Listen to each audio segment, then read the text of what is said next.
하나님 말씀입니다. 마가복음 14장입니다.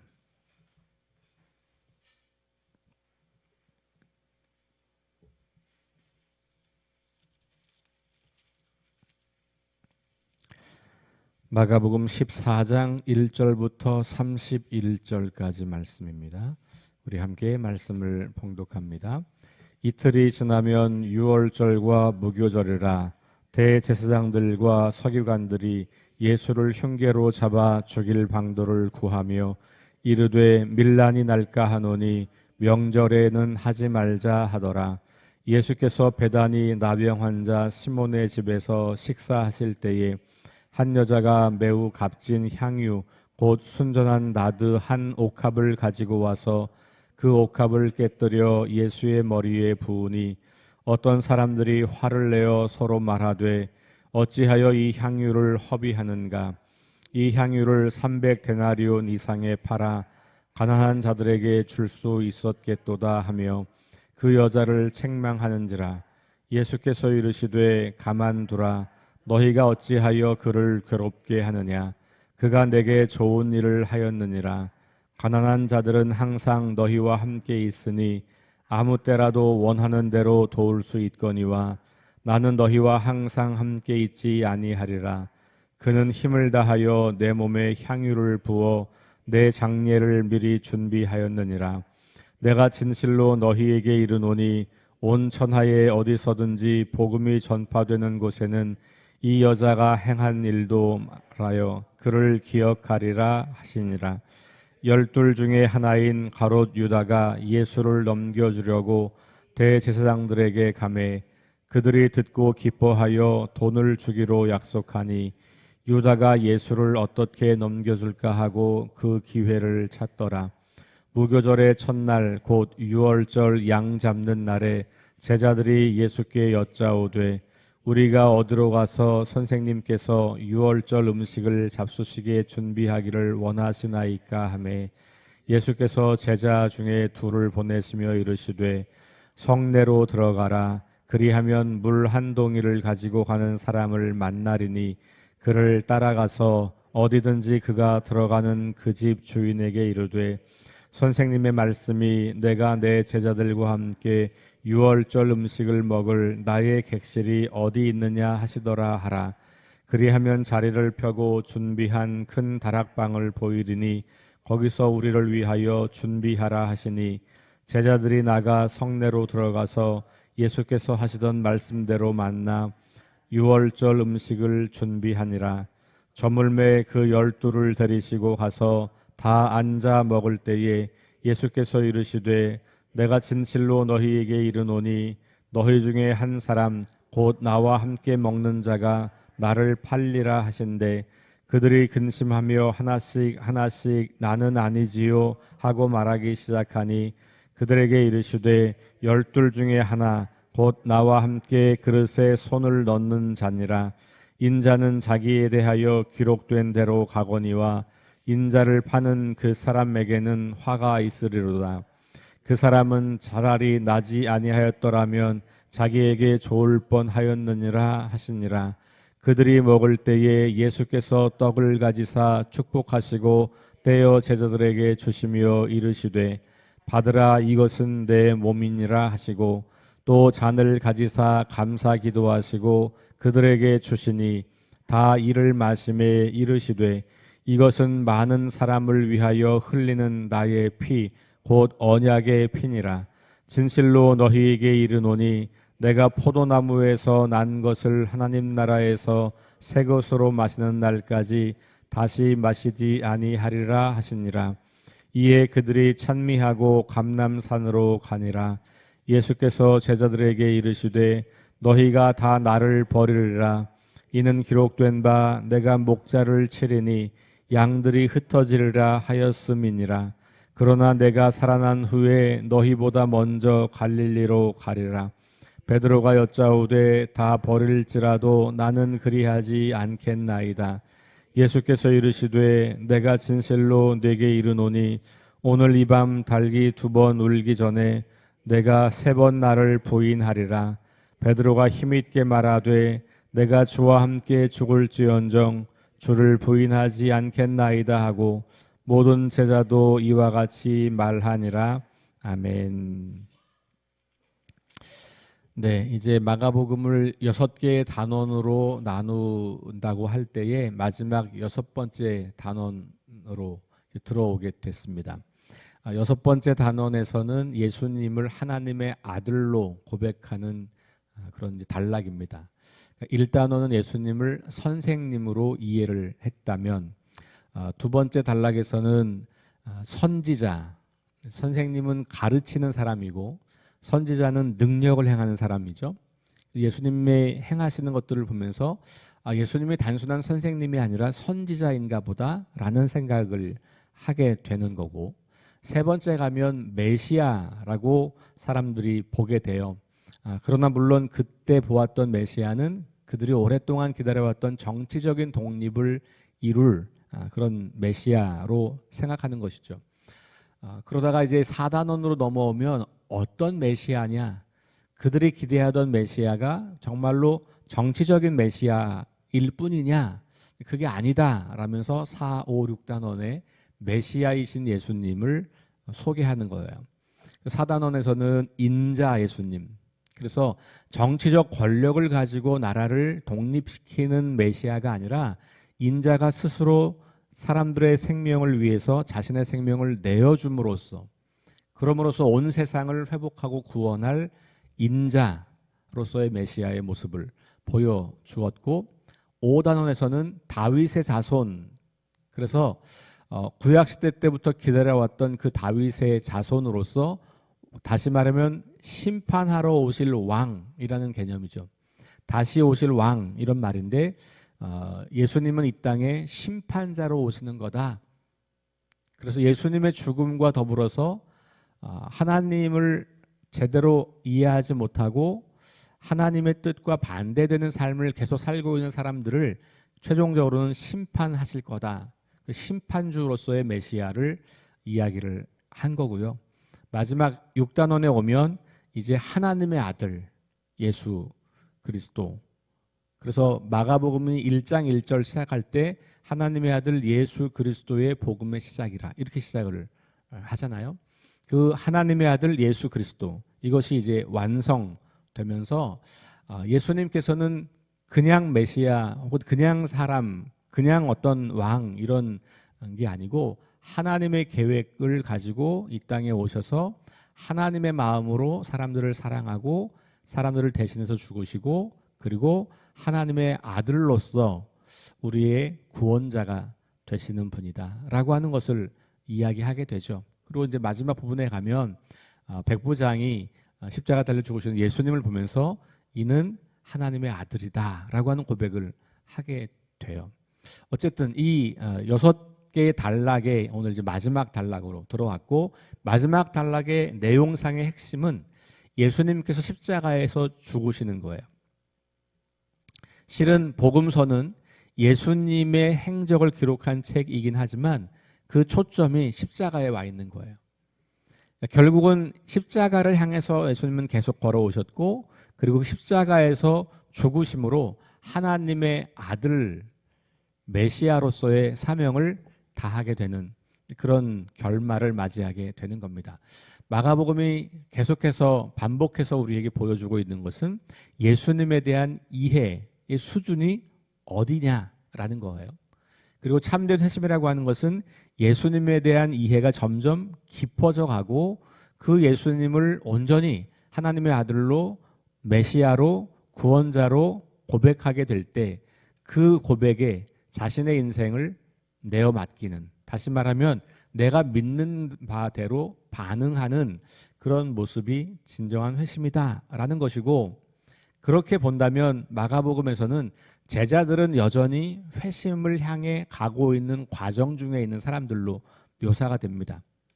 오히려 가장 연약한 사람들, 하나님 나라에서 멀다고 그 당시 사람들이 생각했던 사람들이 중간중간에 나타나서 예수님이 어떤 분이신지를 선명하게 고백하고 행동으로 그걸 보여주는 장면들이 등장하면서 바리새인과 사두개인, 서기관들, 이런 종교 지도자들이나 혹은 예수님을 막 따르고 있는 무리들이나 아니면 예수님의 제자들에게 예수님은 이런 분이다라고 하는 것을 계속해서 말하고 있어요. 그래서 이 사람들의 눈을 뜨게 해주는 그런 역할을 해주고 있는 거죠. 오늘도 그 여인의 이야기가 등장합니다. 오늘 본문 말씀을 시작할 때 이렇게 시작하죠. 이틀이 지나면 유월절과 무교절이라 그래서 대제사장들과 서기관들이 예수를 흉계로 잡아 죽일 방도를 구했다. 이 종교 지도자들의 예수님을 향한 적대감이 계속 심화되면서 결국은 죽이기로 결심까지 하는 말씀으로 시작을 해요. 그러고 났는데 그 바로 뒷절에 보면 밀란을 두려워해서 명절은 하지 말자 이런 의견들이 나오는 것을 보게 돼요. 다시 말하면 예수님을 죽이려고 하는 적대감을 가지고 있는 사람들이 나타나지만 동시에 예수님이 명확하게 메시아라고 하는 것은 모르지만 어쨌든 예수님을 추종하고 따르는 사람들이 많이 있어서 그 예수님을 명절 사람들이 많은 그때에 죽이려고 하면 문제가 발생할 수 있다라고 하는 생각 때문에 그렇게 하지 않는 거예요. 두 가지를 동시에 보여주는 거죠. 예수님에 대한 오해와 불신이 있으면서도 동시에 예수님이 여전히 사람들에게 이유가 정확하진 않지만 그래도 뭔가 사람들에게는 예수님을 따르는 그런 모습들이 있다는 것을 보여주게 되죠. 자, 그리고 나서 그런 전체적인 유월절 분위기와 어떤 배경을 설명하고 나서 예수님의 머리에 향유를 붓는 여인의 이야기가 등장을 합니다. 이 이야기도 마태복음과 요한복음에 보면 나와 있어요. 자, 그런데 오늘 말씀 보면 한 여자가 매우 값진 향유를 가지고 와서 그것을 깨뜨려서 예수님의 머리에 부었다. 이렇게 이야기를 하는 거예요. 제자들이 볼 때 이게 너무 비싸고 값진 건데 이걸 이렇게 다 허비하는 것이 만족스럽지 못한 거예요. 차라리 가난한 자들에게 나누어 주면 좋았을 텐데 이렇게 말을 하는 거죠. 이 제자들의 생각이 그리 나쁜 생각은 아니잖아요. 그렇죠? 아주 좋은 생각이죠. 이걸 가난한 사람들에게 나눠주면 얼마나 많은 사람들을 도울 수 있겠는가 현실적으로. 제자들이 이렇게 말하는 이유는 뭡니까? 가난한 사람들을 사랑하기 때문이라기보다는 예수님이 누구신지가 명확하지 않기 때문인 거예요. 예수님이 여전히 자기들을 위해서 죽임을 당하실 인자이고 심판주이고 그리고 하나님의 아들로서 온 세상을 회복하실 주님, 곧 그분의 죽음이 임박했다고 하는 것에 대해서 무지한 제자들인 거죠. 그래서 예수님이 여전히 자기들 수준에서 생각하는 그런 분인 거예요. 그러니 이 예수님이 죽음을 당하시고 결국은 우리와 온 세상을 위해서 십자가를 지셔야 하는 것들을 이미 여러 차례, 세 차례, 네 차례나 끊임없이 이야기했음에도 불구하고 몰라요. 그걸 감지할 능력이 안 돼요. 어제 본문으로 말하면 깨어있지 못한 거죠. 제자들은 여전히 자기들의 생각, 자기들의 경험, 자기들의 사고, 자기들의 상식, 자기들의 경험을 가지고 예수님을 바라보고 있고 자기들이 만들어 놓은 혹은 옛날 유대 전통이 만들어 놓은 그 기대와 그 믿음 체계를 가지고 예수님을 바라보고 있으니 이게 아까운 거예요. 그러니까 예수님이 누구냐에 대한 내가 가지고 있는 답이 내 인생의 행동과 방향을 결정하게 된다는 것을 다시 보게 돼요. 근데 이 여인은 실제 다른 복음서를 읽어보면 창녀거든요. 그 당시에 가장 더러운 사람으로 취급받는 사람이란 말이에요. 그런데 성경은 그런 사람들이 예수님을 가장 잘 아는 사람들로 표현하고 있어요. 그래서 종교 지도자들은 기분이 더 나쁜 거죠. 자기들이 보기에는 죄인 중에 죄인들인데 자기들이 하나님 나라를 차지했다고 믿고 있는데 예수님은 늘 말씀하시는 게 너네 하나님 나라 그렇게 해가지고는 안 된다. 너네들이 죄인으로 정죄하는 저 사람들이 너네들이 사람 취급하지 않는 저 연약한 자들이 하나님 나라에 가장 가깝다라고 말씀하시니 이 사람들은 화가 끝까지 나는 거죠. 오늘 우리 시대에 예수님 오시면 누구에게 그 말씀을 하실까? 이건 뭐 너무 자명한 일 아니겠습니까? 예수님에 대해서 알고 있는 것 같지만 모르고 있는 사람들, 예수님에 대해서는 전혀 알 수 없다고 생각하지만 오히려 예수님을 정말 그분이 어떤 분인지를 믿음으로 고백하는 사람들의 이야기가 대조되면서 이 눈이 감겨 있는, 귀가 닫혀 있는 사람들의 눈을 뜨게 해주고 귀를 열어주는 그런 이야기가 마가복음 계속 반복되고 있는 거예요.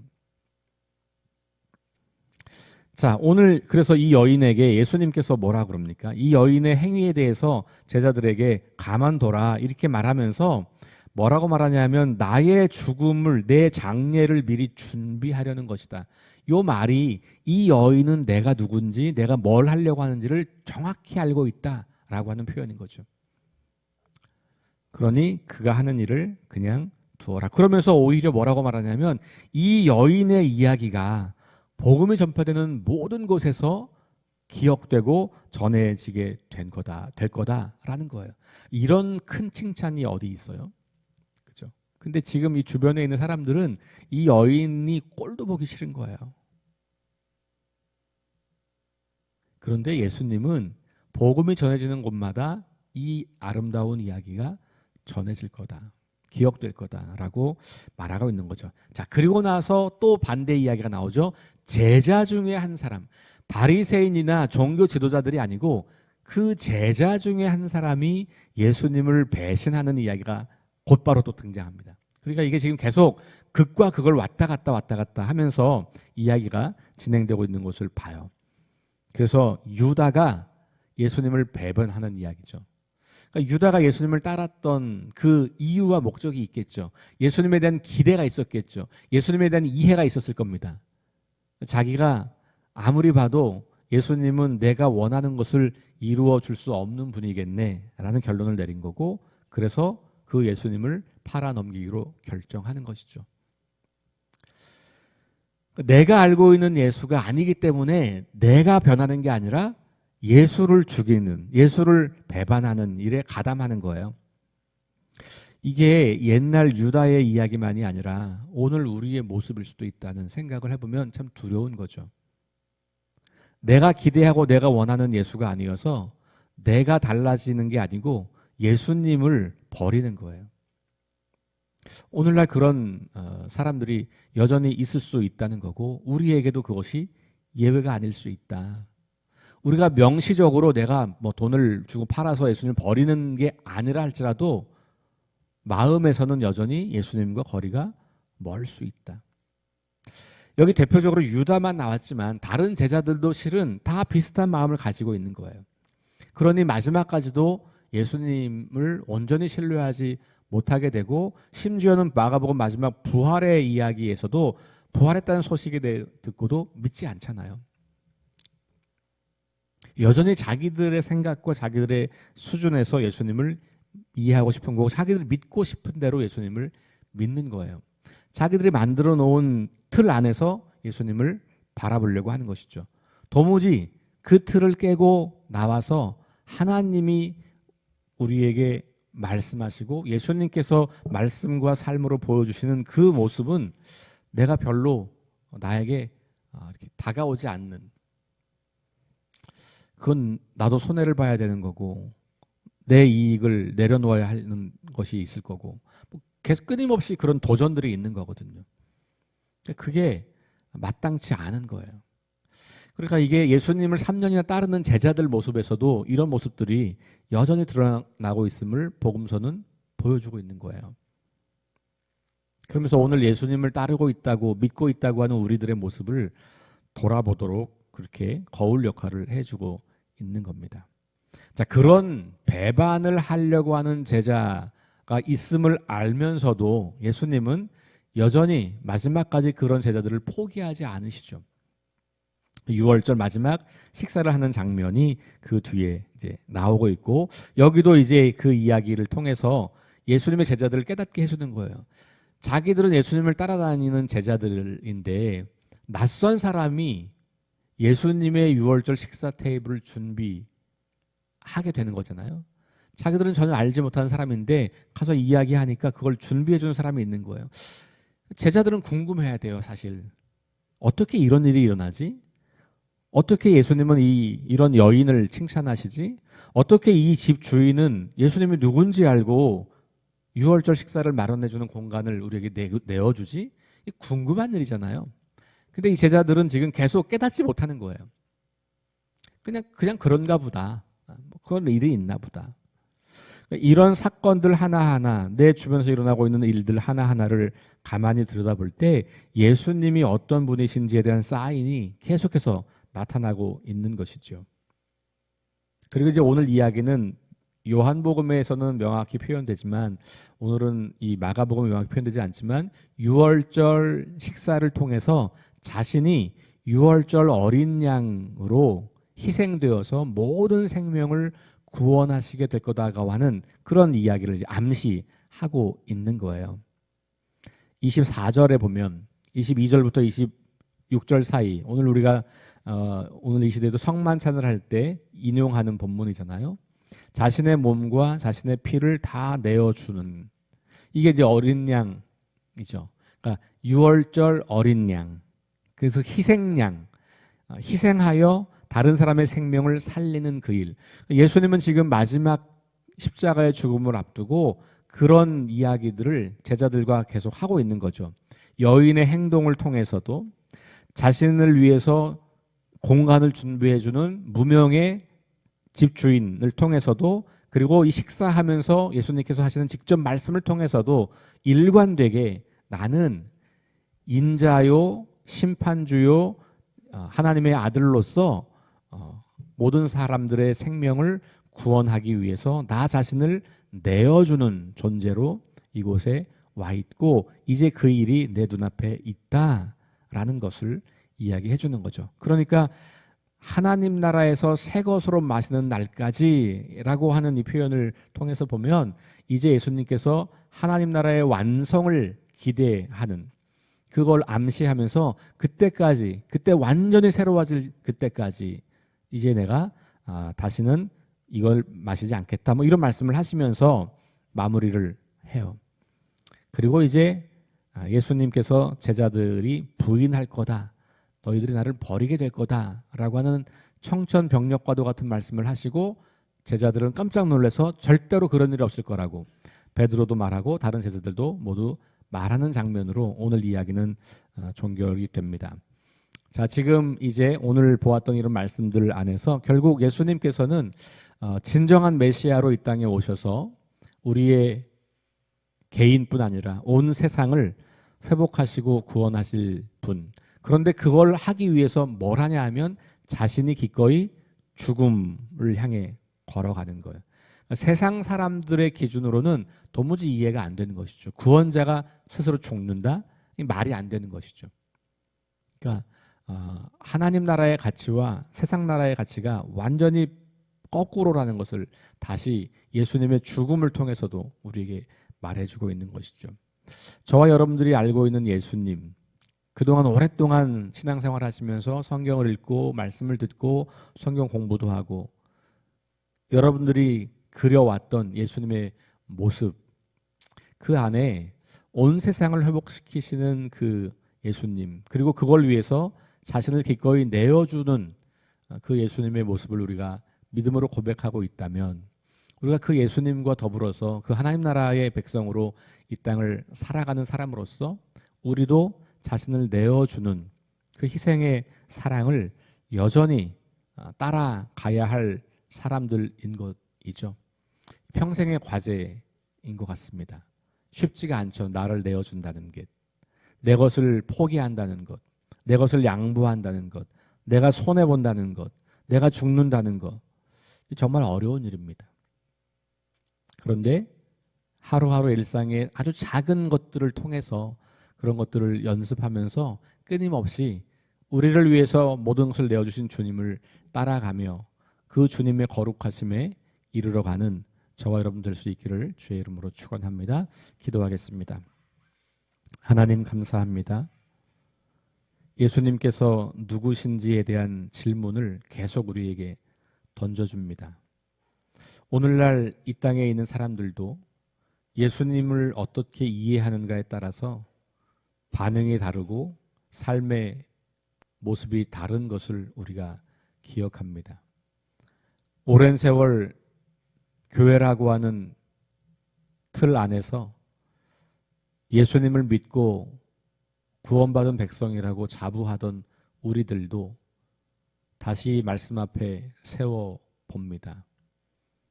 말씀을 거울 삼아 우리 모습을 들여다 볼 때 여전히 연약함과 부족함과 한계와 우리 자신이 스스로 왕이 되려고 하는 모습들을 발견하고 마주하게 됩니다.